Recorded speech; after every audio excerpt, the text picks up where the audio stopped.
Good morning. This is Father Stephen Kelly from St. John's Church in Detroit. We're continuing our series of daily morning meditations, where we generally look at one or another lessons that are assigned for morning or evening prayer, what is known as the daily office lectionary. And today I thought we'd go ahead and take a look at the lesson for morning prayer from St. Luke's Gospel.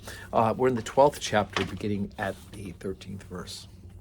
And one of the company said unto him, Master, speak to my brother, that he divide the inheritance with me.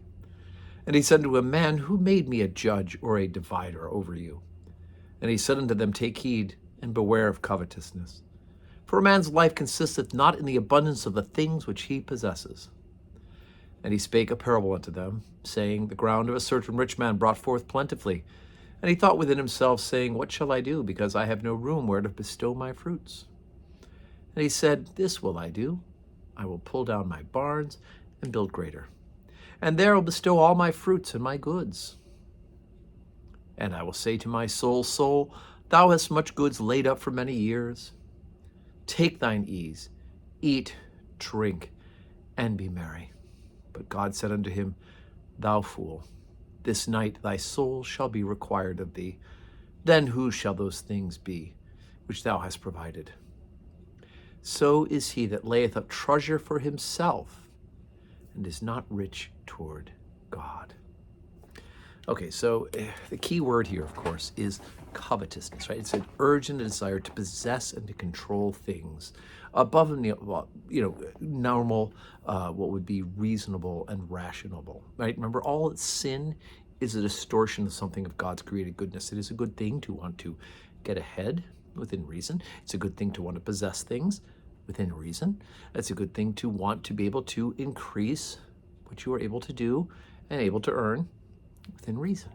But when we start making the making of money and the acquisition of things and items as your end all and your be all, well, now we run into these problems. Here's a man who certainly, he was a rich man to start with, and he certainly has had an abundance. And, when his fields brought out extra food, rather than him saying, I'm content with what I'm always able to have and always able to do, and that God has blessed me and made me to be rich, allowed me to be rich, perhaps, right? Rather than saying, what I'm going to do is store up what I need for the year and perhaps a little bit more, and then provide for others, disperse to others, he decides to be more selfish, more greedy, and to save himself. And this might sound familiar to you. He says, I will eat, drink, and be merry. And for those, of course, who remember from the book of Ecclesiastes, right, the next line to that is, for tomorrow we shall die,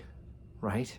And of course, that's all vanity, according to that particular book of the Bible. So it's important for us to remember that it is okay for us to want to earn an income, to pay our bills, right, and to have enough that we can provide for our families.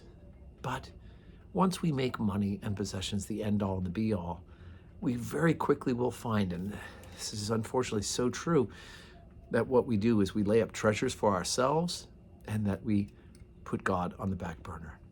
First things first, friends, your faith in Jesus Christ, your service to him and our Lord, and to those who he calls you to love, right? Which is your neighbor. Love your neighbors as yourselves, right? We learn how to do those things, then we will find ourselves blessed beyond measure. And I'm not talking about financial blessings, but the type of peace and contentment of soul that God desires to shower upon us.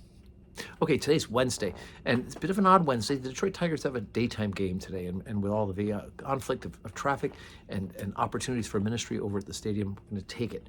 And so there'll be no 12:15 Mass today on Wednesday this week, but we will return on Thursday to our regular celebration of the Holy Communion. And I hope you have a wonderful Wednesday that is full of blessings.